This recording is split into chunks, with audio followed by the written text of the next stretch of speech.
का first chapter sexual reproduction in flowering plant. इसमें line by line हम decode करेंगे, उसमें देखेंगे क्लास 12th और नीट के लिए क्या क्या इंपॉर्टेंट आता है इसमें, उसके बारे में हम पढ़ेंगे। सबसे पहले स्टार्ट करते हैं। इसमें लिखा are we not lucky that plant reproduce sexually the merits of the flower that we enjoy gazing at the scents and the perfume that we sown over the rich flower that attract us all there is in the aids of the sexual reproduction। मतलब कि ये कह रहा है कि हम लोग क्या हम लोग भाग्यशाली नहीं है कि प्लांट भी सेक्सुअल रिप्रोड्यूस करते हैं। करे जो भी माइलेट्स ऑफ द फ्लावर जो अलग अलग ग्रुप फ्लावर्स के ग्रुप होते हैं, हम लोग जो उसको देखते हैं, उसके जो सेंट्स होते हैं, परफ्यूम्स होते हैं, जो उसके कलर होते हैं, जो हमको अट्रैक्ट करते हैं, सब क्या करते हैं, सब सेक्सुअल रिप्रोडक्शन की एड मतलब उसके सहयोगी होते हैं। Flowers do not exist only for the use to be used for their own selfishness। Flower केवल हमारे यूज के लिए नहीं होते। कर ऑल फ्लावरिंग प्लांट्स होता है सेक्सुअल रिप्रोडक्शन। ये इंपॉर्टेंट लाइन है, जितने भी फ्लावरिंग प्लांट होते हैं सबके अंदर सेक्सुअल रिप्रोडक्शन देखने को मिलता है।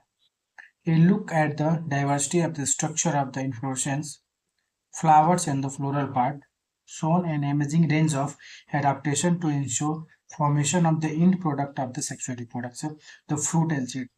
करें कि जो भी हम लोग डाइवर्सिटी को देखने को मिलता है, उनके स्ट्रक्चर में, उनके इन्फ्लोरेसेंस में, उनके फ्लावर्स में, उनके फ्लोरल पार्ट में, अलग अलग जगह पर अलग अलग एडाप्टेशन देखने को मिलता है प्लांट्स के अंदर। करें कि जो इंड प्रोडक्ट होता है सेक्सुअल रिप्रोडक्शन का, वो फ्रूट एंड सीड होता है। फ्रूट एंड सीड के थ्रू क्या करते हैं, उनका इंड प्रोडक्ट यही बनाते हैं। करें in this chapter let us understand, इस चैप्टर में हम समझेंगे the morphology, structure and the process of the sexual reproduction in flowering plant। Mainly angiosperm के बारे में हम पढ़ेंगे, क्योंकि एंजियोस्पर्म से क्या हुआ था, फ्लावरिंग स्टार्ट हो गया था। आज का नेक्स्ट टॉपिक पढ़ते हैं flower, a fascinating organ of the angiosperm. इसको फैसिनेटिंग ऑर्गन ऑफ एंजियोस्पर्म कहा जाता है। कह human beings have a intimate relation with flower since the time immemorial. कह रहे कि जो ह्यूमन बींग्स है उनका फ्लावर से बहुत पुराना नाता है या रिश्ता है। Flowers are the object of aesthetic, ornamental, social, religious, and cultural value। They have always been used for symbols to convey important human feelings such as love, affections, happiness, grief, mournings, etc। मतलब ये कह रहा है कि जो human being होता है उनका फ्लावर से रिलेशन होता है। जो फ्लावर होता है ऑब्जेक्ट होता है, एक तरह से एस्थेटिक मतलब आस्था का होता है, ऑर्नामेंटल सजावट के लिए यूज करते हैं, सोशल सामाजिक के लिए, रिलीजियस धर्म के लिए, अपने कल्चर में अलग अलग कल्चर में फ्लावर्स को यूज किया था अलग अलग पर्पज के लिए। करेगी ये एक तरह का सिंबल को भी कन्वे करता है ह्यूमन बींग्स को, लव को, अफेक्शन को, हैप्पीनेस को, ग्रीफ को, मॉर्निंग। ये सब क्या करते हैं हम लोग फ्लावर के थ्रू क्या करते हैं, अपने एक्सप्रेशन को एक दूसरे के सामने। हम देखते हैं फ्लावर के पार्ट क्या क्या होते हैं इसके अंदर। जैसे फ्लावर में हमने देखा था क्लास 11th में, तो ये जो नीचे वाला पार्ट होता है उसको बोलते हैं पेडिसल, ये होता है थैलमस, ये होता है ओवरी, ये होता है सेपल, ये होता है पेटल, ये एंथर और फिलामेंट। ये फिलामेंट हो गया, ये पार्ट फिलामेंट होता है, ये होता है एंथर। इसको बोलते हैं मेल रिप्रोडक्टिव पार्ट। और हम लोग देखते हैं स्टिग्मा, स्टाइल एंड ओवरी, इसको बोलते हैं फीमेल रिप्रोडक्टिव पार्ट। ये तीनों पार्ट को मिला के बोलते हैं फीमेल रिप्रोडक्टिव। हम नेक्स्ट देखते हैं टू ए बायोलॉजिस्ट, जो बायोलॉजिस्ट होते हैं। Flower are the morphological and embryological marvel at the site of the sexual reproduction. जो फ्लावर होता है एक तरह से मॉर्फोलॉजिकल इम्बोलॉजिकल मार्वल होता है सेक्सुअल रिप्रोडक्शन। पर ये जो क्वेश्चन है इसमें इंपॉर्टेंट है, इसमें फिल इन द ब्लैंक्स आ सकता है। यहाँ पे fill in the blanks form में दे देगा, फ्लावर की जगह पे यहाँ पे फ्लावर फिल करना पड़ेगा, या यहाँ पर पूरा स्टेटमेंट देगा मॉर्फोलॉजिकल इम्बोलॉजिकल, यहाँ पे डैश डैश कर देगा। करें in earlier classes we have read the various part of the flower. वही जो आपको डायग्राम में लिखा हुआ है कि क्लास 11th में हमने बोला था, अर्लियर क्लासेस में हमने पढ़ा हुआ है। करें कि will help to you recall the part of the typical flower. करें कि इसके हेल्प से, जो डायग्राम दे रखा है इसके हेल्प से इस पार्ट्स को रिकॉल करिए। Can you name the two part of the flower.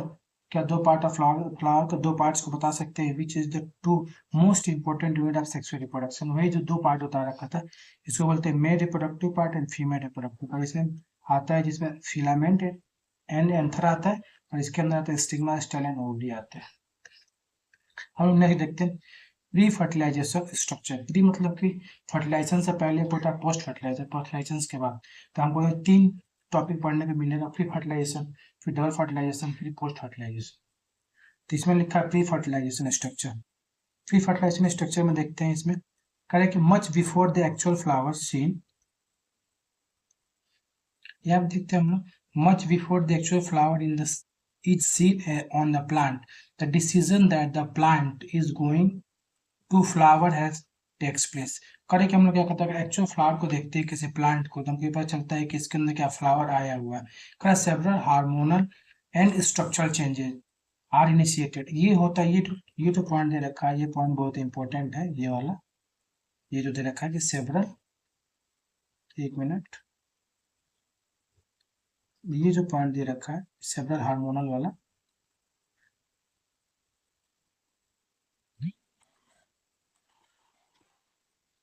यहाँ पे लिखा हुआ है कि several hormonal and structural changes, जो सेवरल हार्मोनल स्ट्रक्चरल चेंजेस होते हैं फ्लावर्स के अंदर, वो देखने को मिलते हैं। Are initiated which leads to a differentiation and further development of the flora primordia. मतलब ये कहने का मीन्स ये हुआ कि जो सेवरल हार्मोनल चेंजेस होते हैं, स्ट्रक्चरल चेंजेस होते हैं, उसके बाद से फ्लावर बनते हैं। Inflorescence are formed which bear the floral bird and then the flower. का जो इन्फ्लोरेसेंस होते हैं पहले फॉर्म्ड होते हैं, उसके ऊपर फ्लोरल बर्ड आते हैं, उसके बाद क्या होता है, फ्लावर बनते हैं। In the flower the male and the female reproductive structure, जो male and female reproductive structure होते हैं उसमें androecium and gynoecium differentiated and the develop, उस पर क्या होता है, उसके अंदर एंडोशियम और गाइनोशियम डिफरेंशिएट होते हैं और डेवलप करते हैं। करें you would recollect the androecium consist of the wall of the stamen representing the male reproductive organ. करें कि जो आपने देखा है, हम कलेक्ट करते हैं एंडोशियम को, ठीक है, उसका होता है वॉल ऑफ स्टामेन होता है, और ग्रुप होता है स्टामेन का, उसको मेल रिप्रोडक्टिव पार्ट बोला जाता है। And the gynoecium represent the female reproductive part, जो गाइनोशियम होता है वो फीमेल रिप्रोडक्टिव पार्ट को क्या करता है, रिप्रेजेंट करता है। यहाँ पर हम अंडरलाइन कर देते हैं इस चीज को। फिर हम नेक्स्ट देखते हैं, हम देखते हैं उसके बारे में, मेल रिप्रोडक्टिव पार्ट के बारे में, मेल रिप्रोडक्टिव पार्ट के बारे में हम देखेंगे। उसमें देखते हैं स्टामेन, माइक्रोस्पोरेंजिया एंड पॉलन। यहाँ पे लिखा है कि in table figure 1.2 show the two part of the typical stamen, the long and the cylindrical stalk. Long and cylindrical जो स्टॉक होता है उसको हम लोग फिलामेंट बोलते हैं। And the terminal generally bilobed structure called the anther, ये आता है कि जो टर्मिनल पार्ट होता है बायोलोब्ड होता है उसके एंथर बोलते हैं।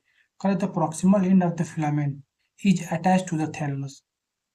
ये जो क्वेश्चन है यहाँ पे जो दे रखा है थैलमस, ये प्रॉक्सिमल एंड, यहाँ पे दे रखा है जो proximal end of the filament is attach to the thalamus और the petal of the flower. ये क्वेश्चन आया हुआ नीट में भी और बोर्ड में भी आने के बहुत चांसेस होते हैं इस पे। फिर हम नेक्स्ट देखते हैं इसमें, the number and the length of the stamen are the variable in the flower of the different species. करें कि जो नंबर होता है और जो लेंथ होता है स्टामेन का, वो डिफरेंट वेरी करता है डिफरेंट फ्लावर के स्पीसीज में, अलग अलग स्पीसीज में। करें if you were to collect the stamen each from the flower, each from the different species and arrange them on the slide, you would be able to be appreciate the large variation in the size seen in nature. करें कि अगर हम लोग क्या करते हैं, अलग अलग कलेक्ट करते हैं स्टामिन को, 10 स्टामिन को किसी फ्लावर से, लेकिन अलग अलग स्पीसीज से, तो हमको बहुत ज़्यादा वेरिएशन देखने को मिलता है। जो हमको कोई लार्ज वेरिएशन उसके साइज में क्या करते हैं, उसके साइज में कोई छोटा होता है कोई बड़ा, तो उसमें लार्ज वेरिएशन देखने को मिलता है। कल है कि carefully observe each of the stamen under the dissections microscope and making neat diagram would be the illustrated the range of the shape and attachment of the anther in different flower। करें कि क्या कर सकते हैं हम लोग कि कोई एंथर लेके आते हैं, ये क्या होता है, इसको बोलते हैं हम लोग, ये जो पार्ट होता है इसको फिलामेंट होता है या एंथर होता है। करें कि एंथर को लेके आइए, उसको डिसेक्ट करिए माइक्रोस्कोप के अंदर देखिए, तो उसमें क्या होता है, केयरफुली ऑब्जर्व करने के बाद हमको एक अलग रेंज, मतलब उसके डिफरेंट डिफरेंट फ्लावर में डिफरेंट डिफरेंट कलर का देखने को मिलता है। करें typical angiosperm anther is bilobed, जो टिपिकल एंजियोस्पर्म का एंथर होता है वो बाइलोब्ड होता है, मतलब 2 लोब होते हैं, ये हो गया एक लोब, एक लोब ये हो गया, तो बाइलोब्ड हो गया। Which with each lobe have the 2 theca, उसको बोलते हैं डाइथीकस। उसका प्रत्येक के अंदर 2 थीका होते हैं, ये होता है थीका, इसको थीका बोला जाता है, और डाइथीकस बोला जाता है, डाइथीकस बोला गया है। कह रहा है कि often the longitudinal group run length wise separate the theca. कह रहा है कि लॉन्गिट्यूडिनल ग्रुप, ये ग्रुप होता है, ये क्या करता है, इसको इसको सेपरेट कर रहा है, तो often the longitudinal groove runs lengthwise separate the thick eye. Let us understand the various type of the tissue and their organization in the transverse section of the anther. करेंगे transverse section of the anther हम लोग देखेंगे कि जो अलग अलग जो उसके टिश्यू होते हैं उसके अंतर के अंदर कहाँ होते हैं। फिगर 13 1.3 ए में देखते हैं 1.3 ए में। तो 1.3 ए का हम डायग्राम यहाँ से ओपन करके देखते हैं। इसमें जो अलग अलग ये 1.2 हो गया। 1.2 में देख लेते हैं क्या ये मेल पार्ट वाला होता है। इसके अंदर क्या होता है ये एंथर हो गया और ये हो जाएगा फिलामेंट। और ये क्या किया गया इसमें एंथर को डाइसेक्ट किया गया तो ऊपर से थीका दिखाई दे रहा है यहाँ पे अलग अलग पार्ट में थीका। और इसमें 13.2 में जो डायग्राम है देख लेते हैं।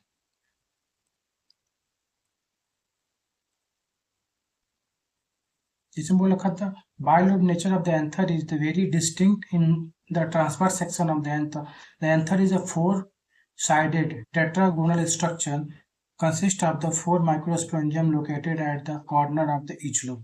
कर इसके अंदर क्या होता है टेट्रागोनल स्ट्रक्चर होता है। इसके अंदर क्या होता है माइक्रोस्पोरेंजिया पाया जाता है। ये बोल रखा है कि पहले तो डायलोब नेचर का होता है और डिस्टिंक्ट ट्रांसवर्स नेचर का। फोर साइडेड टेट्रागोनल स्ट्रक्चर जो consist of the four microspongea located at the corners of the two in each lobe. Two in each lobe में देखने को मिलता है। ये जो स्ट्रक्चर दे रखा था यहाँ पर 13.3.8 में ये हमको देखने को मिलता है। ये जो होता है चार यहाँ पे चार क्या आएगा लोब हो जाएंगे और क्या इसमें के अंदर क्या हो रहा है अलग अलग टिश्यू जो माइक्रोस्पोरेंजिया टिश्यू होता है यहाँ पर हमको देखने को मिलता है ये वाला पार्ट। तो वही लिखा है microsporangia develop further and become pollen sac. जो माइक्रोस्पोंजिया होता है उससे पॉलन सेक फर्दर डेवलप करता है। Correct they extend longitudinally all through the length of the anther and packed in the pollen grain. कह रहा है कि इसके अंदर क्या होता है पॉलन ग्रेन पैक्ड रहते हैं। ये सब पॉलन ग्रेन होती है जितनी भी आपको देखने को मिल रहे हैं ये सब पॉलन ग्रेन होते हैं। इसी के अंदर माइक्रोस्पोंजिया के अंदर क्या होता है पैक्ड होते हैं। अब हम देखते हैं इसमें structure of the microsporangia. In the transverse section a typical microsporangia appear near the circular outline. Correct typical इसके अंदर देखते हैं तो जो माइक्रोस्पोंजिया होता है सर्कुलर आउटलाइन में होता है। Correct in generally sounded by the four wall layer. ये क्वेश्चन पूछता है माइक्रोस्पोंजिया का लेयर कितना होता है उसके ऊपर। तो उसके ऊपर क्या होता है चार लेयर देखने को मिलते हैं फोर वॉल लेयर। करेक्ट कि जो फिगर 3.b में दिखाया गया है 1.3b में। तो ये जो होता है चार लेयर ये वाला देखिए यहाँ पे चार लेयर देखने को मिलता है इंडोथीसियम मिडिल लेयर टैपेटम। ये क्या होते हैं ये सब लेयर्स होते हैं इसको बोलते हैं माइक्रोस्पोर मदर सेल्स होते हैं। ये सब लेयर्स होते हैं जो क्या होते हैं माइक्रोस्पोंजिया के अंदर देखने को मिलते हैं हमको।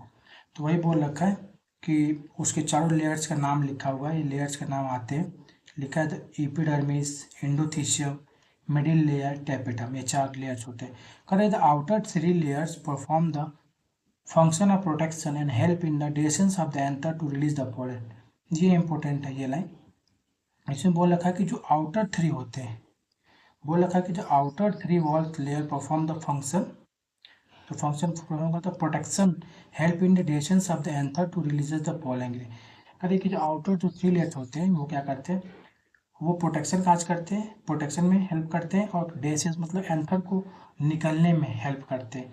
करें the inner most wall layer is the tapetum. जो इनर मोस्ट होता है वो टैपेटम होता है मेनली नरिशमेंट का काम करता है। कारण it nourishes the developing pollen grain. Developing pollen grain होता है उसको नरिशमेंट करता है उसको। कर the cell of the tapetum possess. ये क्वेश्चन आता है इसमें इस वाले पार्ट में। जो सेल होता है टैपेटम का ये बोल रखा है यहाँ पे कि the cell of the tapetum is dense cytoplasm. Cytoplasm कैसा होता है इनका डेंस होता है डेंस साइटोप्लाज्म देखने को मिलता है। क्वेश्चन आते हैं यहाँ पे थिक दे देगा यहाँ पे डेंस साइटोप्लाज्म होता है। Generally have the more than one nucleus. ये भी क्वेश्चन आता है कि एक से ज़्यादा न्यूक्लियस होते हैं। फिर कह रहे हैं कि when the anther is young जब एंथर यंग होता है a group of the compactly arrange homogeneous tissue. Homogeneous मतलब सेम तरह के टिश्यू क्या होता है कम्प्लेक्टली अरेंज होते हैं उसका नाम होता है स्पोरोजीनस टिश्यू।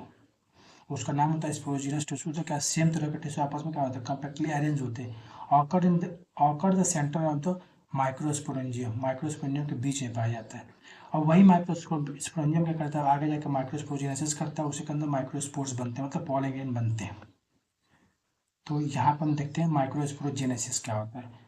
वो फॉर्मेशन ऑफ पॉलन ग्रेन को बोलते हैं माइक्रोस्पोरोजेनेसिस। कह रहे हैं कि as the anther develop the cells of the sporogenous tissue undergo meiotic division to form the microspore tetra. कह रहे कि जो एंथर होते हैं स्पोरोजिनस टिश्यू के अंदर जो कॉम्पैक्ट सेल थे वो क्या करते हैं, वो मेयोटिक डिवीजन करते हैं, उससे क्या आता है माइक्रोस्पोर टेट्राड बनाते हैं। माइक्रोस्पोर टेट्राड क्या करते हैं, वो आगे जाके माइक्रोस्पोर बनाते हैं। कह रहे कि as each of the cell of sporogenous tissue, जो हमने पढ़ा था अभी, ये क्वेश्चन आता है कि as each of the cell of sporogenous tissue capable to form give rise, उस माइक्रोस्पोरोजिनस टिश्यू के जितने भी सेल्स होते हैं ये क्या होता है, कैपेबल होते हैं पॉलीमर बनाने के लिए। तो क्वेश्चन आता है कि as each of the sporogenous tissue capable to give rise to the microspore tetra. लेकिन ये उल्टा होता है, जब फीमेल के केस में होता है उसको बोलते हैं मेगा स्पोरोजिनेसिस, उसमें क्या होता है ईच नहीं होता है, उसमें केवल एक ही सेल होता है।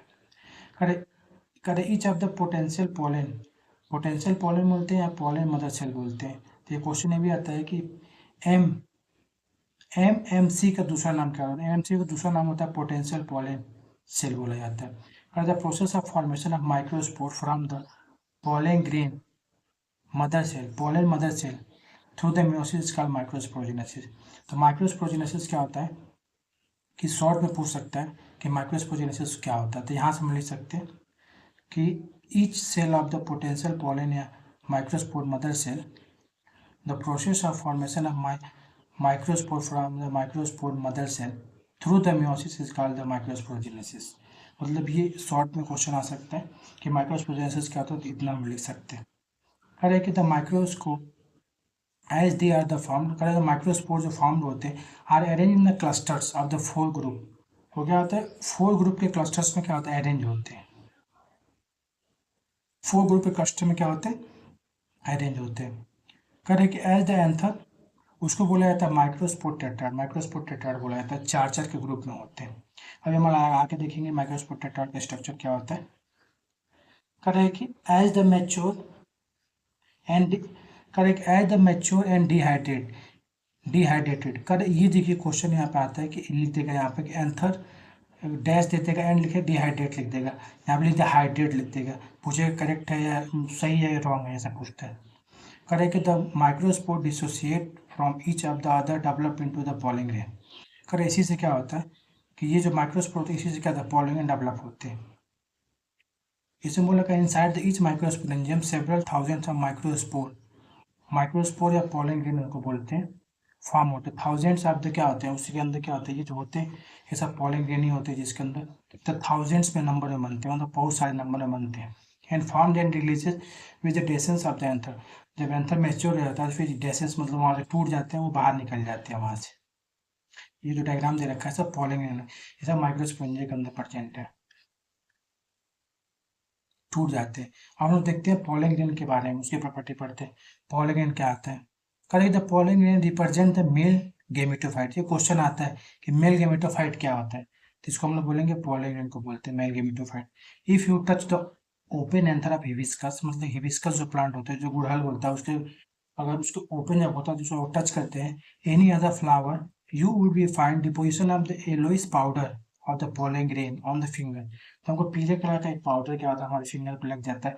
करे sprinkles these grains on the drop of the water, करे कि पानी ले उस पर स्प्रिंकल कर दे ग्लास साइड के ऊपर जो हमारे हाथ में जो लगा हुआ था ऑब्जर्व अंडर। अगर इसको हम क्या करते हैं, अगर इसको ऑब्जर्व करते हैं माइक्रोस्कोप के अंदर, अगर माइक्रोस्कोप के अंदर ऑब्जर्व करते हैं तो you will ready to imagine the variety of the architecture size shape colour design. हम लोग अलग अलग कलर के क्या होते हैं साइज शेप एंड डिजाइन मिलते हैं, देखने मिलते हैं। ये जो होता है पॉलन ग्रेन है, सब माइक्रोस्कोप के अंदर देखा गया। किसी का पॉलन ग्रेन का स्ट्रक्चर ऐसा है, किसी का ऐसा है, किसी का ऐसा है, ये सब इसी के अंदर देखा गया। ये होता है पॉलन ग्रेन, इसको टेट्राड बोलते हैं। ये टेट्राड 4 पार्ट में होते हैं, 4 मतलब ग्रुप में होते हैं। करें कि यू हैव ऑलरेडी आर्किटेक्चर देखने को पॉलन ग्रेन जो हम लोग देख रखा है डायग्राम में दे रखा है 1.4 फिगर में, ये सब पॉलन ग्रेन का स्ट्रक्चर माइक्रोस्कोप के अंदर देखने को मिला, देखा जा रहा है। Pollen grains are generally spherical. ये क्वेश्चन आता है जो पॉलन ग्रेन होते हैं कैसे होते हैं, जनरली स्फेरिकल होते हैं। इनका साइज भी पूछा हुआ है कि measuring about the 25 to 50 micrometre in diameter.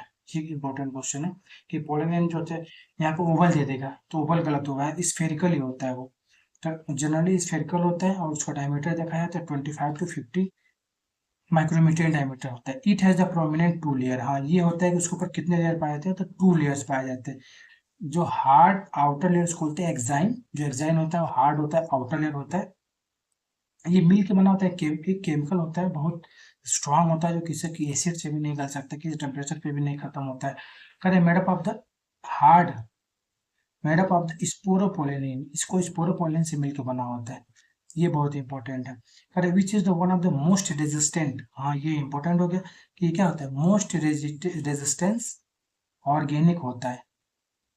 ये होता है कि मोस्ट रेजिस्टेंट, ये तो which is the most resistant organic material, ये भी क्वेश्चन कहीं पूछ देता है, ऑर्गेनिक और इनऑर्गेनिक पूछ देता है, इसको जाना जाता है। करें it can withstand high temperature and strong acid and alkaline, ये किसी एसिड या बेस पे मतलब कि रह सकता है, किसी कितना भी स्ट्रॉन्ग एसिड है कितना स्ट्रॉन्ग बेस उसके अंदर रहेगी। करें no enzyme that degrade the sporopollenin so far known, मतलब अभी तक कोई एंजाइम ने उसको डिग्रेड नहीं किया है। करें कि pollen grains exine has the prominent aperture called the germ pore, करें कि पोलन ग्रेन के ऊपर जो एक्साइन वाला पार्ट था, जो फर्स्ट लेयर हार्ड था, उसके पास एक थोड़ा प्रोमिनेंट क्या होता है, एक अपर्चर होता है, मतलब वहां पे अब्सेंट होता है एक तरह से, वहां से जर्म पोर उसको बोला जाता है। करें कि where the sporopollenin is absent, जहाँ स्पोरोपोलिन एब्सेंट होता है। और अब pollen grain are the well preserved as a fossil, जो पोलन ग्रेन होता है उसको वेल प्रिजर्व करके रखा जाता है फॉसिल के रूप में, क्योंकि प्रेजेंट ऑफ दिस स्पोरोपोलिन, ये इंपॉर्टेंट है। क्या होता है कि जो स्पोरोपोलिन होता है इतना हार्ड होता है कि कितना भी लंबे समय तक उसको प्रिजर्व करेंगे तो अच्छे से रह सकता है। करें कि the exine exhibit the fascinating array, ये भी क्वेश्चन आता है कि कौन सा पार्ट होता है जो फैसिनेटिंग एरिया, मतलब उसका डिजाइन अलग अलग देखने को मिलता है, तो एक्साइन ही होता है जो आउटर पार्ट होता है। अभी हमने ऊपर देखा डायग्राम में 1.4 में कि जितने भी अलग अलग थे और माइक्रोस्कोप करने का सबका डिजाइन अलग अलग देखने को मिलता है। करें कि तो एक्साइन होता है जो फैसिनेटिंग एरिया दिखाता है अपने स्ट्रक्चर में आउटर लेयर के अंदर। फिर हम देखते हैं 2 लेयर के बाद हमने पढ़ा था ऊपर, फर्स्ट लेयर होता है जो हार्ड होता है आउटर लेयर, करें कि the inner most layer of pollen grain in exine, वो इन एक्साइन होता है जो इनर मोस्ट होता है उसके जस्ट नीचे होता है। करें it is a thin continuous layer made up of cellulose and pectin, ये क्वेश्चन आता है कि किससे मिलकर बना हुआ, तो सेल्यूलोज एंड पैक्टिन से मिलकर बना होता है। The cytoplasm of pollen grain is surrounded by plasma membrane, तो साइटोप्लाज्म होता है प्लाज्मा मेम्ब्रेन से क्या होता है, सराउंडेड होता है। करें when the pollen grain is mature, जब मैच्योर होता है तो कंटेंट 2 सेल, उसके अंदर 2 सेल मिल जाता है, उस दोनों सेल का क्या क्या नाम होता है, पहले का होता है vegetative cell and generative cell. करें जो वेजिटेटिव सेल होता है वो बिगर होता है, ये क्वेश्चन आता है वेजिटेटिव सेल का साइज पूछता है, कि सेल तो पूछ देगी फिर साइज पूछता है, तो वेजिटेटिव सेल क्या होता है, बिगर होता है एंड एबंडेंट, यहाँ पर हम लिखते हैं and has abundant food reserve and the large irregular shape nucleus, ये क्वेश्चन आता है कि जो बड़ा कौन सा सेल होता है, वेजिटेटिव सेल होता है, एबंडेंट होता है, इरेगुलर शेप क्या होता है, न्यूक्लियस होता है। और जब जनरेटिव सेल, जो जनरेटिव सेल होता है वो स्मॉल होता है, floating in the cytoplasm of the vegetative cell, तो वेजिटेटिव सेल के क्या होता है, साइटोप्लाज्म क्या करता है, फ्लोट करता है। अभी हम लोग देखते हैं यहाँ पे जो वेजिटेटिव और जनरेटिव सेल कहाँ होते हैं, देखिए अभी दिखाते हैं। ये टेट्राड हो गया, टेट्राड पर क्या होता है, ये बाहर वाला पोर्शन है उसको एक्सैन बोलते हैं, उसके अंदर इंटाइन होता है। फिर इसके अंदर क्या होता है, न्यूक्लियस पाया जाता है। ये हमारा 2 सेल्स देखने को मिल रहा है, और ये वेजिटेटिव सेल हो गया, ये जनरेटिव सेल हो गया। तो ये वेजिटेटिव सेल तो बड़ा होता है, उसके साइटोप्लाज्म में जनरेटिव सेल क्या करता है, फ्लोट करता रहता है, जो यहाँ पे लिखा हुआ था हम लोगों ने भी देखा यहाँ पे कि उसके क्या होता है। अब देखते हैं हम लोग नेक्स्ट है इसमें, करें कि it is the spindle shape and dense cytoplasm, जो जेनेटिक सेल की बात कर रखा है यहाँ पे कि जेनेटिक सेल जो होता है वो क्या होता है, स्पिंडल शेप होता है और डेंस साइटोप्लाज्म इसके अंदर देखने को मिलता है। यहाँ पे दे रखा है कि it is spindle shape dense cytoplasm and the in the nucleus, करें ऊपर 60% of angiosperm falling in set in 2 cell stage, जो 60% जनरल होता है एंजियोस्पर्म को उसमें, तो फॉलिंग इन होता है 2 सेल स्टेज में होता है, लेकिन किसी किसी में 3 सेल स्टेज होता है। करें रिमेनिंग स्पीसीज जो 40% जो बचा हुआ है उसमें क्या होता है कि generative cell divided mitotically to give rise the 2 male gametes before the pollen grain set, pollen grain are set, इसको बोलते हैं 3 सेल स्टेज, मतलब 40% स्पीसीज होता है उसमें क्या होता है 3 सेल होता है, लेकिन 60% में 2 सेल होता है। लेकिन उसमें भी क्या होता है, कौन सा सेल डिवाइड करता है, जनरेटिव सेल डिवाइड करता है, नीचे वाला सेल डिवाइड करता है। Correct, pollen and of the many species cause the severe allergies and the bronchial afflictions in the some people, जो पॉलिंग होता है एलर्जी काज करता है और ब्रोंकियल मतलब कि रिस्पिरेटरी डिजीज एक तरह से काज करता है। इसको बोलते हैं क्रॉनिक रिस्पिरेटरी डिसऑर्डर। इसके अंदर आस्थमा आता है, ब्रोंकाइटिस होता है। It may be the mention at the parthenium. हाँ, ये पार्थेनियम जो होता है और जो कैरेट ग्रास बोलते हैं या काउंडस ग्रास से बोलते हैं, वो इंडिया में आया हुआ था into the come India as the contaminated with the import wheat। wheat का import हुआ था विदेश से हमारे यहाँ इंडिया में, तो उसके साथ वो आ गया था। ये क्या करता है, एक तरह से सीवियर एलर्जी काज करता है, एक तरह से कह रहा है कि has become the ubiquitous in the occurs of the cause of the pollen energy। इसको pollen एनर्जी काज करता है, मतलब कि जो pollen होते हैं इसके एलर्जी काज करते हैं। फिर यहाँ पर लिखा हुआ है तो pollen grain are rich in the nutrient। जो pollen grain होता है उसके अंदर बहुत न्यूट्रिएंट्स पाए जाते हैं, रिच इन न्यूट्रिएंट्स होता है, उसका यूज किया जाता है। पर it has become the fashion in recent year. Pollen tablet, इसको पोलन टैबलेट के रूप में यूज किया जाता है as a supplement, food supplement. In western country has a large number of the pollen product in the form of the tablets, syrups are available in market। इसके tablets आते हैं, ये तो टैबलेट्स हो गए, उसके सिरप फॉर्म में आते हैं। The pollen consume has been the claim to the increase the pollen. अगर कोई कंज्यूम करता है तो ये क्लेम करता है कि उसका preference of the athletes and the race horses. मतलब ये क्वेश्चन आता है कि कौन कौन लोग इसको इसको मतलब कि कंज्यूम करते हैं, तो कौन कौन से लोग इसके परफॉर्मेंस को बढ़ाने के लिए यूज करते हैं, तो एथलीट्स एंड रेस हॉर्सेस का जो होते हैं उसको यूज करते हैं। इसमें जो दे रखा है ये पोलन सिरप्स होते हैं, ये टैबलेट होते हैं। कह रहे हैं कि when once they are shed, pollen एक बार क्या होता है सेड हो जाता है, जब गिर जाता है तो pollen grains have to the land on the stigma before they lose the viability. क्या होता है जब पोलन ग्रेन एक बार मैच्योर हो जाता है फिर वहां से जब निकलता है तो स्टिग्मा के पहुंचने से पहले, मतलब स्टिग्मा के बाद क्या होता है, इसकी वायबिलिटी होती है कि कितने समय तक पोलन जीवित रहेगा तो फर्टिलाइज करेगा, तो वही viability have to be the bring the fertilisation, जैसे फर्टिलाइजेशन कर सकता है। कहता है कि how long you think the pollen ने रिटेन द वायबिलिटी, मतलब कितना आप सोचते हैं कि पोलन कब तक रिटेन करता है अपनी वायबिलिटी को, कब तक बना कर रखता है कि इससे कि जाके फर्टिलाइज कर दे। The period for which the pollen grain remain viable in the highly variable. जो पीरियड होता है बहुत वेरिएबल होता है, कुछ स्पीसीज में सालों तक होता है, कुछ स्पीसीज में महीनों तक होता है, कुछ स्पीसीज में मिनट तक होता है, तो ये क्या होता है वेरिएबल होता है। कह some constant depend extent depend on the prevailing the temperature. देखो किस पे डिपेंड करता है, डिपेंड ऑन द, ये क्वेश्चन पूछता है कि टेम्परेचर एंड ह्यूमिडिटी पे डिपेंड करता है। कहीं the some species of the cereal, cereal को जो कुछ स्पीसीज होती है, in some species of the cereal rice wheat pollen viable within the 30 minute of the release. कर 30 मिनट तक क्या होता है वायबल होता है, उसके बाद वो क्या फर्टिलाइज करने के योग्य नहीं रहेगा। कर and in the some member of the Rosaceae Leguminosae Solanaceae they are the maintain viability for a month. तो मंथ के लिए पूछता तो उस केस में तीनों फैमिली के जो भी पोलन होते हैं वो क्या करते हैं मंथ तक वायबल रहता है। कर you may have to horn here to the stored semen sperm of the many animals including human for the artificial insemination। करें कि हम लोग क्या करते हैं कि जितने भी स्पीसीज होती है, जैसे ह्यूमन के केस में हो गया, चाहे एनिमल के केस में हो गया, मैं सीमन क्या करते स्टोर करता है, ऐसे पोलन को भी स्टोर किया जाता है। करें is possible to store the pollen grain. करें इसी तरह क्या था पोलन ग्रेन को स्टोर किया था large number of species for a year, मतलब कि लंबे ईयर के लिए, लंबे समय के लिए, उसको होता है लिक्विड नाइट्रोजन के अंदर -196 डिग्री सेंटीग्रेड के टेम्परेचर में स्टोर करके रखते हैं। Such pollen can be use for the pollen bank, pollen bank के द्वारा यूज किया जाता है similar to the seed bank in the crop breeding programme. Crop breeding programme में क्या कहते हैं हम यूज करते हैं इसको।